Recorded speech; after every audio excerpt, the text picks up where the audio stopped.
second year MBBS student at GMC Haldwani.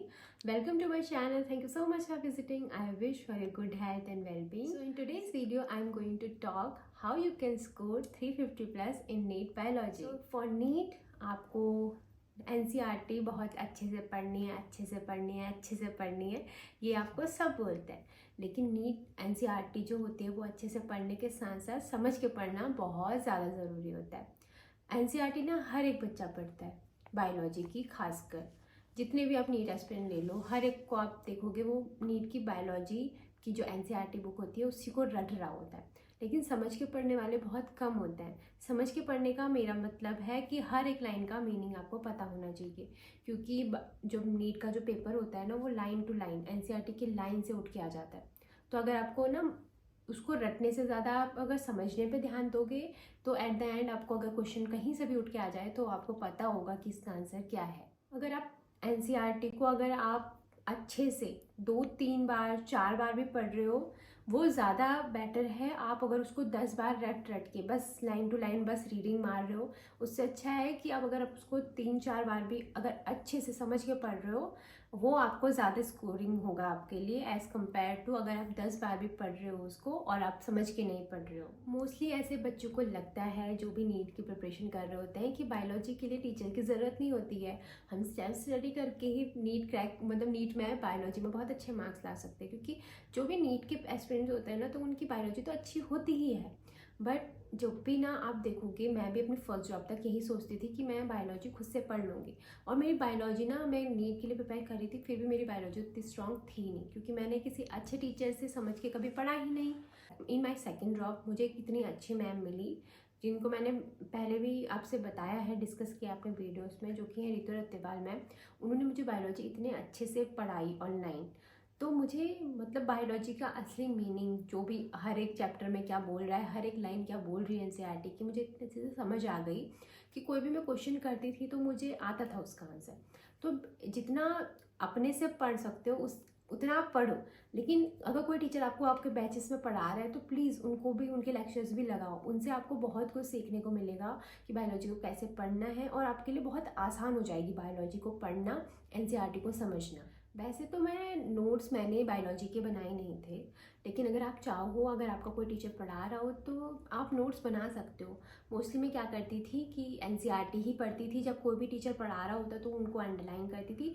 Extra कुछ बताते थे तो मैं एक सेपरेट पेज ले लेती थी और उस पेज में लिख लेती थी एक्स्ट्रा, अगर कुछ ऐसा इंपॉर्टेंट बताए। वैसे तो NCERT से बाहर का कुछ पढ़ना नहीं है, लेकिन कुछ कुछ चीज़ें ऐसी होती हैं जो NCERT को समझने के लिए इंपॉर्टेंट होती है अलग से लिखना, तो उनको मैं लिख लेती थी और उन्हीं को मैं अपनी NCERT के उस चैप्टर पे चिपका लेती थी।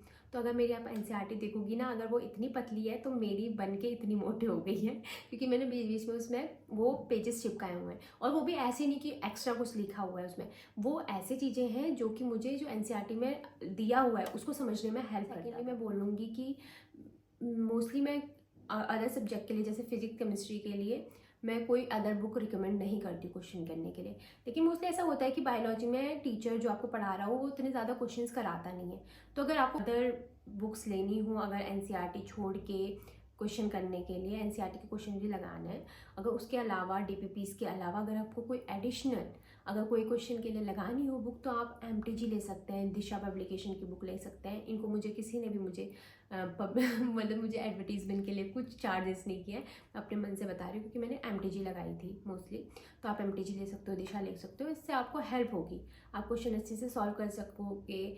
मैं बट फिजिक्स और केमिस्ट्री के लिए रिकमेंड नहीं करती हूँ, मैं बायोलॉजी के लिए ज़रूर रिकमेंड करूँगी। आपको ज़्यादा क्वेश्चन मिलेंगे तो आपको ज़्यादा से ज़्यादा NCERT रिवाइज होगी आपकी। जैसे कि मैंने पहले बोला कि एडिशनल बुक तो लगानी है, लेकिन उससे पहले जो आपको आपके इंस्टीट्यूट से आपको DPPs मिलती हैं उन्हें भी साथ में सॉल्व करना है, और NCERT में दिए हुए क्वेश्चंस भी सॉल्व करने हैं, ठीक है। उसके साथ ही जब चैप्टर कंप्लीट हो जाता है तो प्रीवियस ईयर क्वेश्चंस करने हैं। और इसके साथ ही जब आपका पूरा एक यूनिट कंप्लीट हो जाता है किसी भी, जैसे कि डाइजेशन कंप्लीट हो गया या फिर मॉर्फोलॉजी कंप्लीट हो गई, ऐसे अगर कोई भी चैप्टर आपका कंप्लीट होता है, यूनिट चैप्टर जो भी कह लो आप, तो उसके बाद आपको उसके टेस्ट पेपर लगाने हैं, उसकी टेस्ट सीरीज़ लगानी है चैप्टर वाइज। फिर उसके बाद जब आपका पूरे के पूरे जैसे 11th पूरी कंप्लीट हो जाती है तो 11th की सेपरेट वो लगानी है टेस्ट सीरीज़। जब 12th कंप्लीट हो जाती है तो 12th की सेपरेट टेस्ट सीरीज़ लगानी है। और जब 11th 12th दोनों आपका कंप्लीट हो जाए तो दोनों की मिक्स आपकी टेस्ट सीरीज़ जो भी आएंगी उनको लगानी है। फुल लेंथ पेपर जो आपके फिजिक्स केमिस्ट्री और बायोलॉजी तीनों को मिक्स करके जो आते हैं वो तो आपको लगाना ही है, लेकिन अलग अलग भी आपको लगाने हैं, यूनिट वाइज और book wise 11th 12th wise ऐसे भी लगानी है। ठीक है, जैसे कि मैंने पहले बोला कि एडिशनल बुक तो लगानी है, लेकिन उससे पहले जो आपको आपके इंस्टीट्यूट से आपको डीपीपीस मिलती है उन्हें भी साथ में सॉल्व करना है और एनसीईआरटी में दिए हुए क्वेश्चंस भी सॉल्व करने हैं। ठीक है, उसके साथ ही जब चैप्टर कंप्लीट हो जाता है तो प्रीवियस ईयर क्वेश्चंस करने हैं। और इसके साथ ही जब आपका पूरा एक यूनिट कंप्लीट हो जाता है किसी भी, जैसे कि मिशन कंप्लीट हो गया या फिर मॉर्फोलॉजी कंप्लीट हो गई, ऐसे अगर कोई भी चैप्टर आपका कंप्लीट होता है, यूनिट चैप्टर जो भी कह लो आप, तो उसके बाद आपको उसके टेस्ट पेपर लगाने हैं, उसकी टेस्ट सीरीज़ लगानी है चैप्टर वाइज। फिर उसके बाद जब आपका पूरे के पूरे जैसे 11th पूरी कंप्लीट हो जाती है तो 11th की सेपरेट वो लगानी है टेस्ट सीरीज़। जब 12th कंप्लीट हो जाती है तो 12th की सेपरेट टेस्ट सीरीज़ लगानी है। और जब 11th 12th दोनों आपका कंप्लीट हो जाए तो दोनों की मिक्स आपकी टेस्ट सीरीज़ जो भी आएंगी उनको लगानी है। फुल लेंथ पेपर जो आपके फिजिक्स केमिस्ट्री और बायोलॉजी तीनों को मिक्स करके जो आते हैं वो तो आपको लगाना ही है, लेकिन अलग अलग भी आपको लगाने हैं, यूनिट वाइज और book wise 11th 12th wise ऐसे भी लगानी है। ठीक है, वैसे एज सच जो बायोलॉजी के लिए है उसमें शॉर्ट नोट्स बनाने की ज़रूरत है नहीं, उसमें एनसीईआरटी ही आपको पढ़नी पड़ती है। लेकिन मैं आपको मिस्टेक नोटबुक जो होती है वो बनाने के लिए ज़रूर बोलूँगी। मिस्टेक नोटबुक आपको कैसे बनानी है, जैसे कि आपने कभी कोई भी टेस्ट दिया, उसके बाद आपके कुछ क्वेश्चंस में मिस्टेक्स हो जाती हैं और आप देखोगे कि वो फ्रिक्वेंटली हो रही हैं, तो उनको आपको उस मिस्टेक नोटबुक में डालना है। और कोई भी टॉपिक आपको ऐसा डिफ़िकल्ट लगता है, बार बार किसी को चीज़ को भूल रहे हो, तो उनको भी उसमें डाल सकते हो और उसको बार बार रिवाइज़ करो जब भी आप उस चैप्टर से जाओ। और उस चैप्टर का अगर कोई आपकी मिस्टेक नोट्स बनाए हुए हैं आप उन पे गो थ्रू हो जाओ। इससे क्या होगा, आपकी मिस्टेक आगे चल के बहुत कम हो जाएगी और आपका स्कोर अच्छा आ रहा होगा। और एट द एंड लास्ट में अगर बात करूँ तो रिवीजन तो मस्ट है भाई बायोलॉजी के लिए। आपको बायोलॉजी जितना ज़्यादा पढ़ोगे उतना आपकी फिंगर टिप्स पे रहेगा। और बायोलॉजी पे मोस्टली सभी बच्चे बहुत अच्छा स्कोर कर रहे होते हैं, और जितना आप स्कोर कर रहे हो उससे और अच्छा आप कैसे कर सकते हो वो तभी हो पाएगा जब आप रिवाइज अच्छे से करो।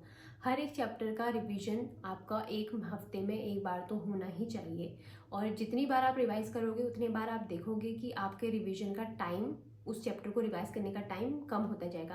अगर आप पहली बार में 1 घंटे में उस चैप्टर को रिवाइज कर पा रहे हो तो अगली बार आप 45 मिनट में कर लोगे, उससे अगली बार आधा घंटा हो जाएगा, उससे अगली बार 15 मिनट हो जाएगा। इससे आगे चल के आपको बहुत हेल्प होगी जब आप लास्ट के मोमेंट पे होंगे ना, जब बहुत पेपर बहुत नज़दीक होंगे, तो बहुत जल्दी आप पूरी की पूरी एनसीईआरटी की दोनों बुक्स को रिवाइज कर लोगे, आपको पता भी नहीं चलेगा कि आपने पूरे के पूरे चैप्टर रिवाइज कर लिए हैं। बस एट द एंड मैं इस वीडियो को यहीं पर रैप अप करूँगी। आई होप आपको इससे बायोलॉजी पढ़ने में बहुत हेल्प मिले और मेरे एक्सपीरियंस से आपको बहुत पढ़ाई में कुछ भी थोड़ी बहुत भी हेल्प हो तो मैं बहुत अपने आप को खुशनसीब समझूंगी।